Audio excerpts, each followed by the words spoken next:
For the project Imagine a School, I kind of broke down each line and then kind of had an overview of what the whole entire feeling and vibe of the passage was. And on my typed up portion of this assignment, I talked about how the assignment actually kind of reminds me of the song by John Lennon, Imagine, where in this song it talks about people being dreamers and no definite possessions and all people sharing the whole world. And it kind of ties me back to each line of the passage, where the first line talks about the reflections of the freedom of everyone, and can everyone just act like themselves. And I kind of think about how kids are such followers today, and especially of trends and of things that are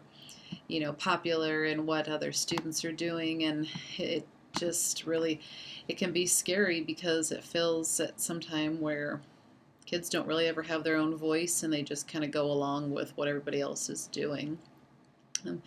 then it also kind of made me think, well, this is kind of like the philosophy of what a magnet school is doing, and they open up because of one or two special niches that they want to be able to teach and focus in on. And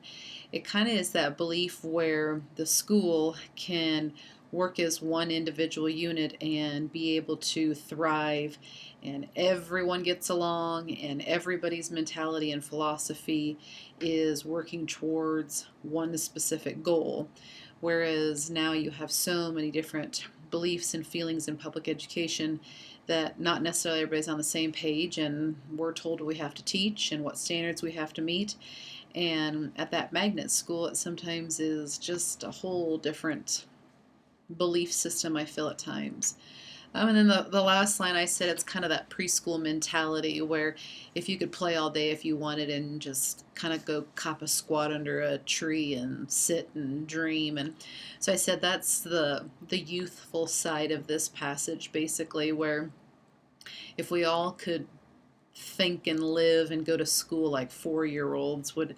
this place be better for everyone, and instead of everybody taking everything so seriously, and the concerns of some people in education too. It's like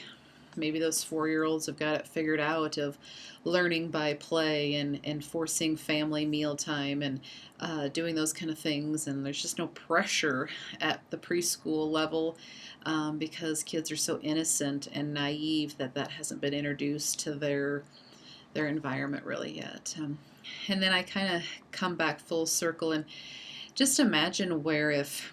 students and kids were ever asked about our curriculum, and if we put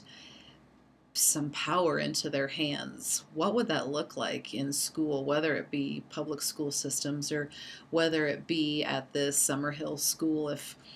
the fantasy up on the hill kind of sort of thing, of I've always kind of thought, if students actually would have a say in what their curriculum was, how would it look, and what would be one thing that they would change right away, knowing what they're being taught now. Would they scrap that, or would it be something totally different that they would be engaged in? So at first I kind of thought this whole Summerhill school was kind of far-fetched, and then you kind of get to think and you're like, wow, this could be a pretty progressive way of thinking, and also quite successful when you had such a raw or basic way of thinking, and there's not so many irons in the fire that people have to do with education that sometimes muddle our way of just living life, educating ourselves, and being human beings in a society. So, good topic, I guess. So, thank you.